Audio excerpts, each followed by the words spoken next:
and send out the mailings and get no respect for it. But I want to welcome everybody to Sunday Morning at the Marxist Library, which is a project of the Institute for the Critical Study of Society at the Nebel Proctor Marxist Library. We were started by the library to further the library's goals of preserving the written heritage of Karl Marx and supporting struggles of working class people in the Bay Area and nationwide. And one of the distinctive things about us is that we are an eclectic group. Some of us are members of disciplined parties, some of us are members of undisciplined parties, and some of us are simply independent Marxists or anarchists, or however we define ourselves. But we all share one thing in common, that we all respect the work of Karl Marx, and we believe that his work will remain as important for the class struggles of the future as they have been in the past. And before we turn to Raj to introduce our speaker, we have a slight formality. Since Grover has been so diligent in coming here, we have our first shipment of Nebel Proctor Marxist Library hats, which will go on sale. We don't take money. Your money's no good here. They'll go on sale afterwards at $10 each. So we may sell out.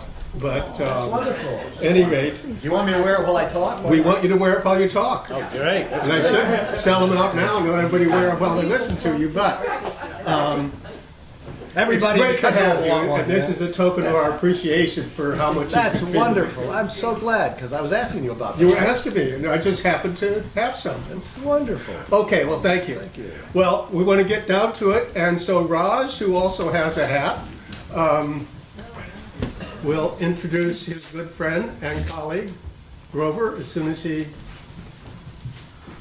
gets ready. Okay, Raj. Thank you, Gene. Comrades and friends, we're living, it's a happy occasion that Grover is among us today, but we're living in a very serious period of history of the humanity.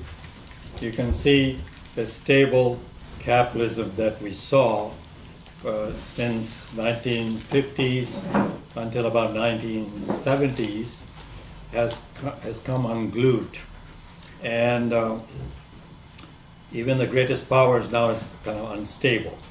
The representative of that is, you see what's going on in the White House, and the tension with North Korea, the arms race, Putin's recent speech. So we are, and in the meantime, the American working class has been going downhill. You know, about half the people just don't have enough wherewithal to live a decent life, hardly any savings, or they owe more than they have.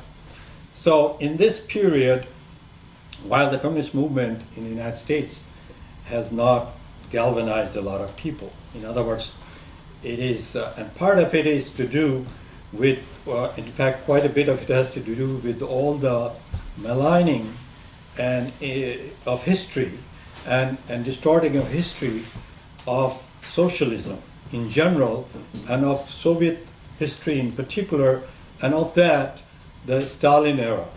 So Grover Furr has taken upon himself this very difficult and thankless job, because he's fighting against a torrent of other opinion which says everything evil is represented by Stalin. And Grover's project has not been in defense of Stalin, but rather a defense of the truth in history. And he has got a number of books. I first got introduced to him when he came here to speak on the first book, Khrushchev Lied. That book is now translated in many languages. I'm glad to tell you that in India it's been translated now in 3 languages, 3 major languages, which, and so, I mean, it covers about 60%, 70% of the people of the subcontinent of India can read it. And from what I understand, is garnering a lot of interest there. So he has got 5 other books, but rather than me speak to you, I'll turn it over to Grover Furr. There he is. Thank you very much. Concerning the books, I have a flyer which I've passed out, and if you didn't get one, you can get one afterwards. And if we sell out of any book that you want to buy, I'll be glad to, sell it to you for the same cost if you, send me an email or mail me a check or something, and I'll pay for the postage. So I want to make sure that everybody gets what they want. My latest book, thanks very much for Raj for that very generous introduction.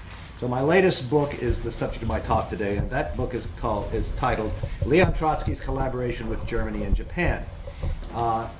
It was published in November, and it's still fairly recent. And without further ado, let me just launch into the talk. I've written it out so that I'm not going to ramble, and it's going to. I hope to present all the material that I wish to present in a coherent manner, but you'll have to forgive me for reading it as opposed to, speaking to you extempore. Okay. Would you need a lectern? No, I don't think so. This is all right. This is the way I usually do it. This talk takes roughly 37 minutes.